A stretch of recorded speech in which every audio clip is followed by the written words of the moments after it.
How many of you are willing to work in the foreign service and spend your lives traveling around the world? On your willingness to do that, not merely to serve 1 year or 2 years.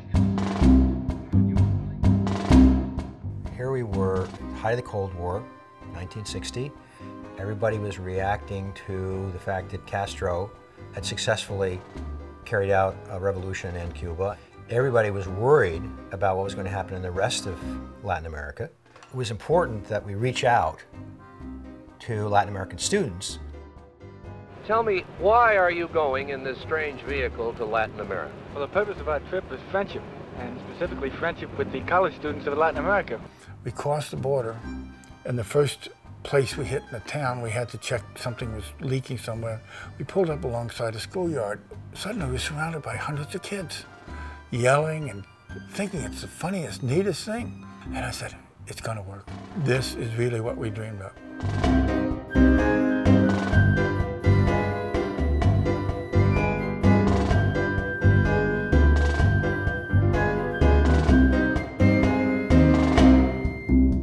When I was in Costa Rica, I was with this wonderful family. We stayed in these houses for 3 weeks. I stayed with the businessman who owned the big department store. Well, I stayed with a farmer. I also worked on a coffee plantation. And we really learned a lot about everyday life in a place like Costa Rica. We started thinking about what's really funny that people laugh at Americans, and they laugh at American tourists. They love baseball. They loved the story of our dating. That is, our experiences of dating Latin American girls. So we designed a skit for each one of these pieces, and it just would bring the house down because it was so natural and open. Will you be on a road all the time, or will you have to use this vehicle as a boat, because it can be used as that?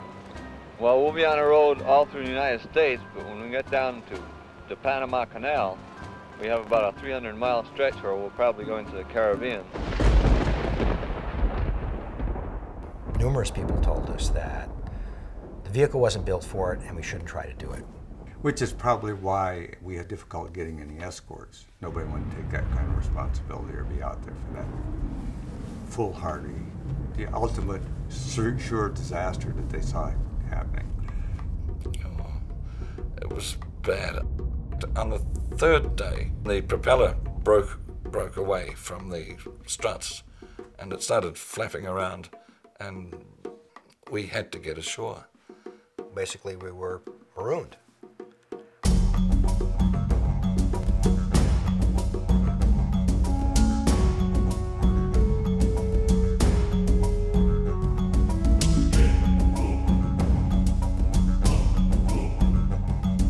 This big fella paddles up onto the beach, and he said, well, I murdered somebody in Bluefields, Nicaragua.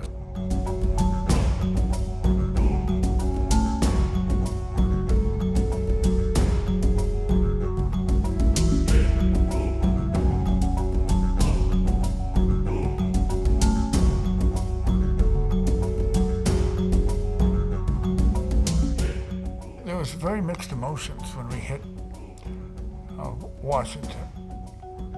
It was the seat of power, and yet the very seat of defining many of these small countries out of existence by saying their problems were communist generated when they were people trying to survive at times from very despotic governments.